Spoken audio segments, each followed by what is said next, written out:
24 ఇండ్లు నేలమట్టం 2 వారాల అనంతరం తిరిగి కిష్టారెడ్డిపేటలో 3, నల్ల చెరువులో 16 చెరువులు 16 షెడ్లు నోటీసులు వచ్చిన తర్వాతనే కూల్చేస్తున్నాం. శనివారం నోటీస్ ఇచ్చి ఆదివారం కూల్చివేస్తే శనివారం నుంచి ఆదివారం లోపు అక్కడ ఉన్నటువంటి యంత్రాలు ఇండ్ల సామాను ఒక్క రోజులో ఖాళీ చేయగలుగుతారా? నోటీస్ ఇచ్చిన తర్వాత వారం రోజులకో 10 రోజులకో మీరు ఇవాళ డేట్ ఇచ్చి ఈ వారం రోజుల్లో మీ విలువైనటువంటి వస్తువులను హైడ్రా చెరువుల్లో ఉండేటువంటి ఎఫ్టీఎల్లో ఉండేటువంటి అక్రమ కట్టడాలను కూల్చివేయడానికి ఎవరు వ్యతిరేకించడం లేదు. అయితే ఇక్కడ బాధితులంతా కూడా అది ఏ రకంగా తెచ్చుకున్నా సరే అక్కడ వాళ్ళు లంచం ఇచ్చి తెచ్చుకున్నారా, ఇంకేమైనా తెచ్చుకున్నారా, అక్కడ నుంచి అనుమతులు వచ్చినాయి. అనుమతులు వచ్చినప్పుడు ఏం చేయాలి?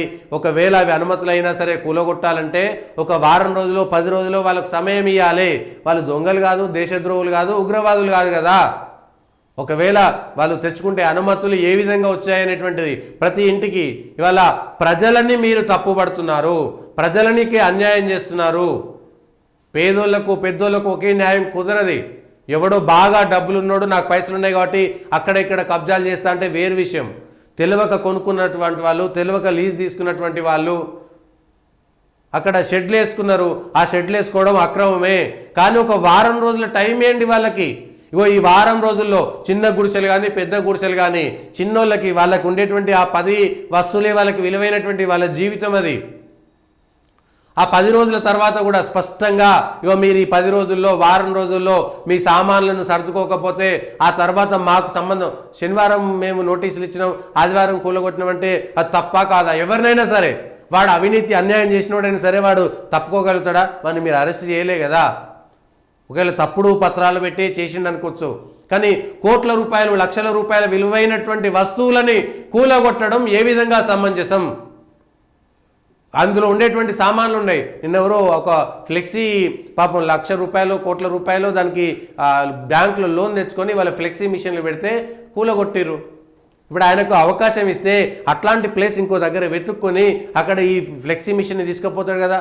ఇవాళ కొన్ని లక్షల రూపాయల విలువైనటువంటి సామాగ్రిని ఖరాబ్ చేయడం వల్ల మీకు వచ్చినటువంటిది ఏముంది? మేము ఒకటే రోజు ఇచ్చినాం, శనివారం ఇచ్చినాం, ఆదివారం ఇచ్చినాం.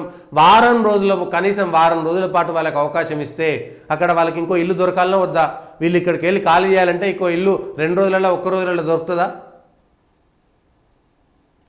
వాళ్ళు పోయి ఉండగలుగుతారా? మీరు చెరువులలో ఉండేటువంటి కబ్జాలను క్లీన్ చేయడం అనేటువంటి దానికి ఎవరు వ్యతిరేకించట్లేదు.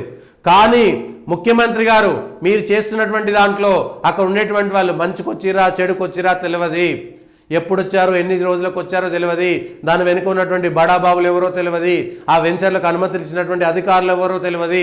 కానీ లక్షల రూపాయలు బ్యాంకుల్లో లోన్లు తెచ్చుకొని ఒక ఆయన వంట సామాగ్రి క్యాటరింగ్ పెట్టుకుంటూ, ఒక ఆయన ఫ్లెక్సీ పెట్టుకుంటూ, ఒక ఆయన ఇల్లు కట్టుకున్నాడు, ఒక ఆయన చిన్న చితక ఉద్యోగం చేసుకుంటున్నాడు. ఇవాళ వచ్చి వాళ్ళ ఇండ్లు కూలగొడుతుంటే అర్ధాంతరంగా వాళ్ళు ఎక్కడికి వెళ్ళిపోగలుగుతారు? ముఖ్యమంత్రి గారు ఆలోచించండి. ఈ దేశంలో కసబ్ లాంటి ఉగ్రవాదికే అవకాశం ఇచ్చాం. ఈ దేశంలో పార్లమెంటు మీద దాడి చేసినటువంటి ఉగ్రవాదికే మద్దతు తెలుపుతున్నటువంటి ఈ దేశంలో ఒక చిన్న తప్పు జరిగి ఉంటుంది. అక్కడ వీళ్ళకు సంబంధించినటువంటి తప్పు కాదు, అది వాళ్ళకు తెలియదు. అక్కడ లేదు, అప్పుడు ఎఫ్టీఎల్లో ఉంది, చెరువులో ఉంది, దీన్ని రేపు వచ్చి హైడ్రా కూలగొడతానేటువంటి విషయాన్ని ఎప్పుడు చెప్పలేదు.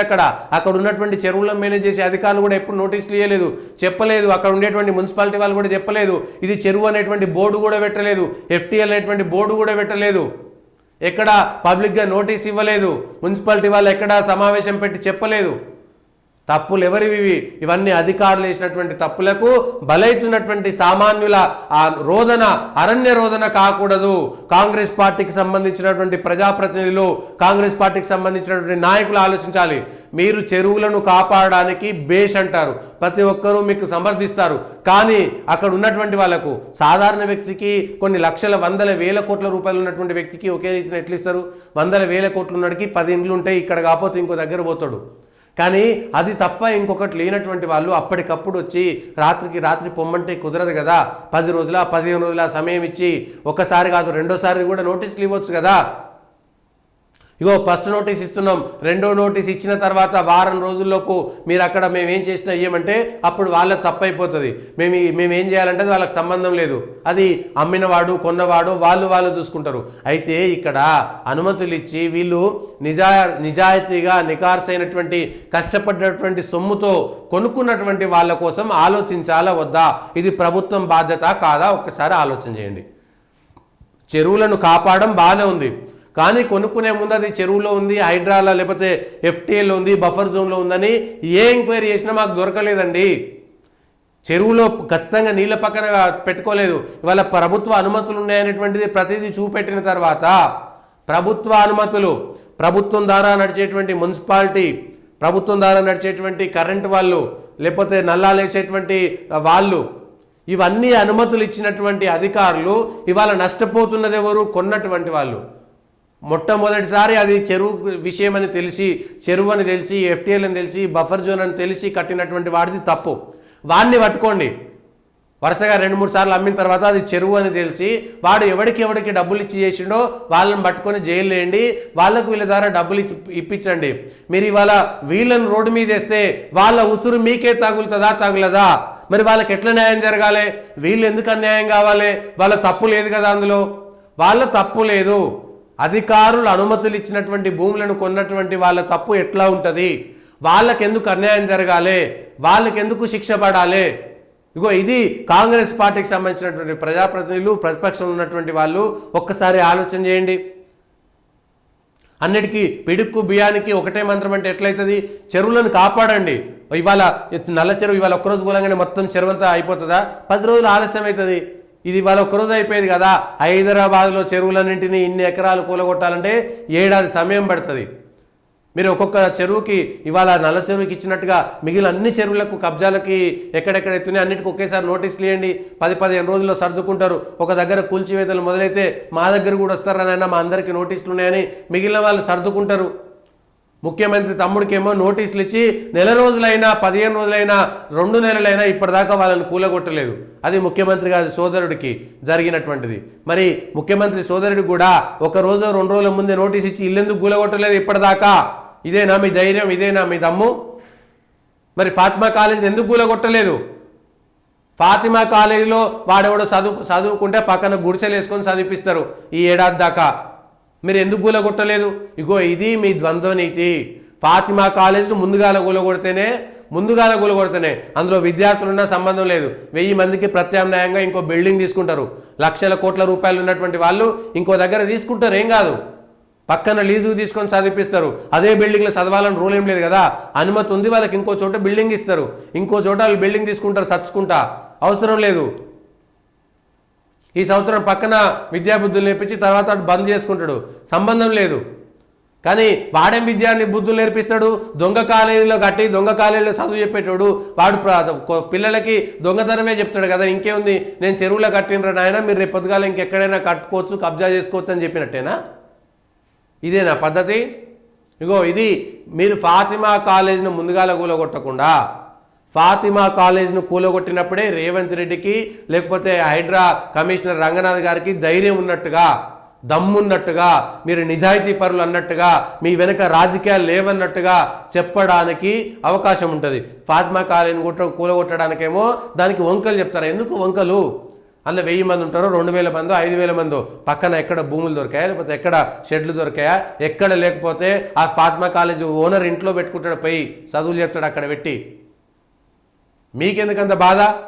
ఆడ కాలేజ్ అయితేంది, ఇల్లు అయితేంది, ఇంకొకటి అయితేంది. అయితే కాలేజ్ అయితేనేమో మంచిది, కాలేజీ విద్యార్థులకు సంబంధించింది. మరి వీళ్ళది కూడా వాళ్ళకి సంబంధించినటువంటి జీవనోపాధి కాదా? ఆయన చిన్న ఉపాధి కోసం 40-50 మందిని పెట్టుకొని క్యాటరింగ్ మిషన్లు పెట్టుకున్నాడు. అయితే 40-50 కుటుంబాలకు సంబంధించినటువంటి సమస్య కాదా? అక్కడొక నీతి, ఇక్కడొక నీతా? ఇంకో ఇది ఈ హైడ్రా వల్ల మిగిలిన రాజకీయాలు పక్కకు పోతున్నాయా లేదా పక్కన పెడితే, ఎవరైతే నిజాయితీగా కష్టపడి 4 డబ్బులు పెట్టి కొనుక్కున్నారో, వాళ్ళకి కూలగొడుతున్నారో, ఆ ఉసురు ఎవరికి తగులుతుంది?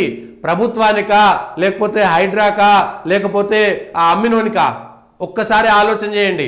నిజాయితీగా వాడికి తెలియదు అక్కడ అన్ని అనుమతులు ఉన్నాయి, పేపర్ల మీద ఉండేటువంటి అనుమతులు చూసిన తర్వాతనే కొంటారు. కానీ దాని పూర్వ చరిత్ర పూర్వ చరిత్ర మొత్తం తెలుసుకోలేరు కదా సాధారణంగా ఎవరు కూడా. అరే మున్సిపాలిటీయే అక్కడ అన్ని ఇచ్చింది, అనుమతులు ఇచ్చినాక మాకేందని అనుకుంటారు. అక్రమంగా నిజంగా అది చెరువు భూమి అని తెలిసి చేసినోడైతే తప్పు. అందులో కొందరు ఉన్నారు, ఎవడో నాయకులు తెలివిగా ఆ భూమి నాదేని రాయించుకొని ఎవరికో లీజుకి ఇస్తాడు, వారిని శిక్షించండి. లేకపోతే మీరు ఇట్లా ఇష్టానురీతిగా చేస్తే ఎట్లా సాధ్యమవుతుంది? ఇష్టానురీతిగా చేస్తే ఎట్లా సాధ్యమవుతుంది? ఈ పేద ప్రజల ఉసురు ఎవరికి తగులుతుంది? నిజాయితీగా కొనుక్కున్నటువంటి వాళ్ళ ఉసురు ఎవరికి తగులుతుంది? అయ్యా గౌరవ ముఖ్యమంత్రి గారు ఆలోచన చేయండి. మళ్ళీ అట్లాని చెరువులను కాపాడడానికో అక్రమాలు కూలగొట్టడానికో ఎవరు వ్యతిరేకం కాదు, తప్పు కాదు. ఎక్కడో దగ్గర మొదలు కావాలి, రేవంత్ రెడ్డి గారి దగ్గర మొదలైంది. ఆ విషయంలో మద్దతు తెలిపాల్సిందే. ఓన్లీ హైదరాబాదే కాదు, మీ దగ్గర మీ సొంత ఊర్లో మీరు పుట్టిన ఊర్లో గ్రామాలలో ఉండేటువంటి చెరువులలో జరిగినటువంటి కబ్జాలు కూడా కూలగొట్టండి. ప్రతి చోట ఈ వెంచర్లకు అనుమతి ఇచ్చిన చోట అక్రమంగా కట్టిన ప్రతిదాన్ని మీరు ఒక్కసారి ఆలోచన చేయండి. ప్రక్షాళన ఏకపక్షంగా చేసేయండి, ఒక్కసారి చేసేయండి, తప్పేం లేదు. హైదరాబాదే కాదు, ఇవాళ హైదరాబాద్ నుంచి చుట్టూ రంగారెడ్డి, హైదరాబాద్, మెదక్, ఈ పక్కన ఉన్నటువంటి 30-40 కిలోమీటర్ల దూరం బీబీ నగర్ పోతుంటే అట్లా చెరువు, ఇటు సంగారెడ్డి పోయే దగ్గర చెరువు, అన్నీ ఆ పటాన్ చెరువు సంగారెడ్డి దగ్గర పాత బాంబే హైవే మీద నీళ్ళు వస్తే మొత్తం మునిగిపోతుంది. అక్కడ పటాన్ చెరువు అవతల చెరువులో మొత్తం హైవే మీదకే నీళ్ళు వస్తాయి. దాన్ని కూడా మీరు బాగు చేయండి. ఇక్కడ బీబీ నగర్, గట్కేసర్ దగ్గర కూడా చెరువులు మొత్తం కబ్జా చేసారు, వాటిని కూడా మీరు ఒకసారి ఆలోచన చేయండి. ప్రభుత్వ భూములను కాపాడండి, దేవాదాయ శాఖ భూములన్నింటినీ కాపాడండి, విజిలెన్స్ వేయండి, ఎంక్వైరీ చేయండి, వాటన్నిటికీ ఫెన్సింగ్ వేయండి. ఈ దేవాదాయ శాఖ భూమి ఎవడన్నా వస్తే మక్కిలి ఇదంతం రా కొడకల్లారా అని చెప్పి అక్కడ ఒకటి చెప్పండి. అది చెప్పకుండా పేద ప్రజలు ఎవరైతే తెలియక నష్టపోయారో వాళ్ళ కష్టాలని, వాళ్ళ బాధలని ఎవరు పట్టించుకోవాలి? అది ప్రభుత్వానికి సంబంధం లేదా, బాధ్యత లేదా? ఒక్కసారి మీరు ప్రకటన చేయండి, విధానపరమైనటువంటి ప్రకటన చేయండి.